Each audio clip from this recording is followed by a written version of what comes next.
शिवजयंतीला शिवनेरीवर अनियंत्रित गर्दी झाली होती। मध्यरात्री झालेल्या गोंधळामध्ये काही शिवभक्त जखमीही झाले असे कळते। शिवजन्मस्थळ शिवनेरी गडावर शिवजयंतीनिमित्त यावर्षी मोठ्या प्रमाणात गर्दी उसळली। राज्यभरातून शिवज्योत घेऊन येणारे युवक, विविध संघटनांचे कार्यकर्ते आणि शिवजन्मस्थळाचे दर्शन घेण्यासाठी आलेले नागरिक यामुळे गड परिसर रात्रीपासूनच गजबजला होता। मात्र वाढत्या गर्दीमुळे गडावरच्या अंबरखान्याच्या खालचा हत्ती दरवाजा परिसरामध्ये, त्याचबरोबर गणेश दरवाजा या अरुंद मार्गावर नागरिकांनी प्रचंड गोंधळ घातला। रस्ते अरुंद होते, त्यामुळे एकाच वेळी मोठ्या संख्येने भाविक पुढे सरकले आणि गोंधळ झाला। या घटनेमध्ये काही शिवभक्त जखमी झालेत, किरकोळ जखमी झालेत अशीही माहिती मिळते। जखमींना आता लगेच जुन्नरच्या शासकीय रुग्णालयामध्ये आणि मंचर रुग्णालयामध्ये हलवलेलं आहे। त्यांच्यावर उपचार सुरू आहेत। सुदैवाने कोणतीही जीवितहानी झालेली नाहीये। मात्र आता या घटनेमुळे प्रशासनाच्या नियोजनावर प्रश्नचिन्ह उपस्थित होत आहे। किल्ले शिवनेरीवरती कालपासूनच मोठी गर्दी झालेली पाहायला मिळत आहे।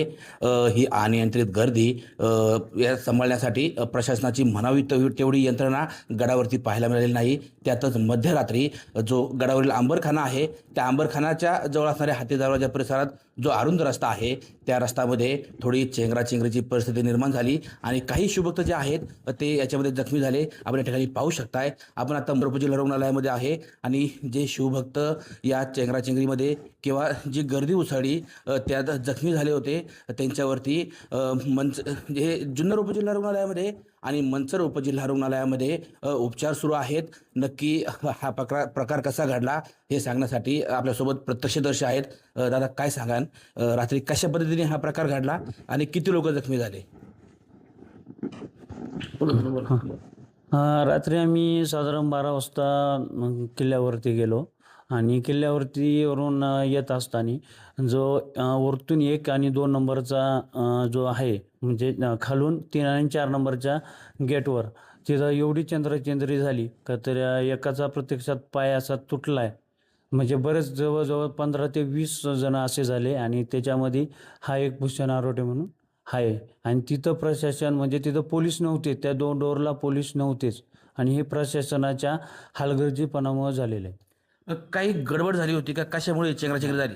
गर्दी झाली म्हणजे तिथं म्हणजे वरतून जे येणारे लोक आहेत ते जास्त झाले आणि खालून जाणारे लोकांना जागाच नाही राहिली आणि मग वरच्या लोकांनी पायऱ्यावरून लोटत येऊन मग कोणाच्या अंगावर ज्योतीचं तेल सांडलं, कोणाच्या भाजलं, कोण चेंदरलं गेलं, कोणाचं पाय गेला, कोणाचा हात गेला, कोणाचं काय गेलं।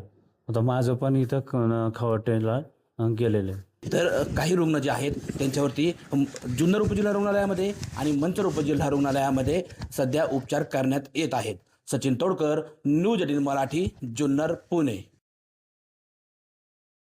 त्याच्यामध्ये या पद्धतीने झाला होता की काही अतिउत्साही लोकांनी आपला जे दार आहे, डोंगरावर दाराची जी साईज आणि पायऱ्याची साईज आहे त्याची मर्यादा असते। तर काही रात्री 3 वाजेदरम्यान काही अतिउत्साही लोकांनी धावपळ करून पुढे जाण्याचा प्रयत्न केला आणि त्याच्यामध्ये एक थोडाफार प्रॉब्लेम झाला होता। कोणाचा पाव अडकून आणि ते पुढे पडला होता। पण कुठल्याही प्रकारची अडचण नाही आहे। सर्व लोकांचा आजार, जे काही चोट लागली होती त्याच्याबद्दलचा जे त्याचा उपचार आहे ते आरोग्य केंद्रामध्ये झालेला आहे।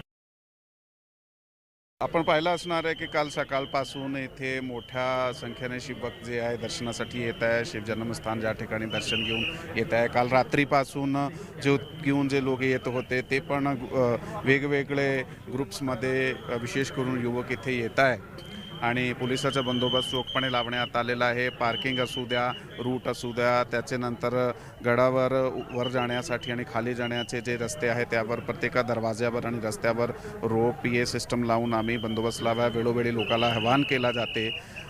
फक्त एवढा एक विशेष करून युवकांना आव्हान आहे की आपण वर येते वेळी नियमित स्पीडने वर येत आहे, परंतु खाली येते वेळी काही वेळी आपण ते स्पीडची किंवा ते धावताना खाली जाण्याचा प्रयत्न करताय, असा ना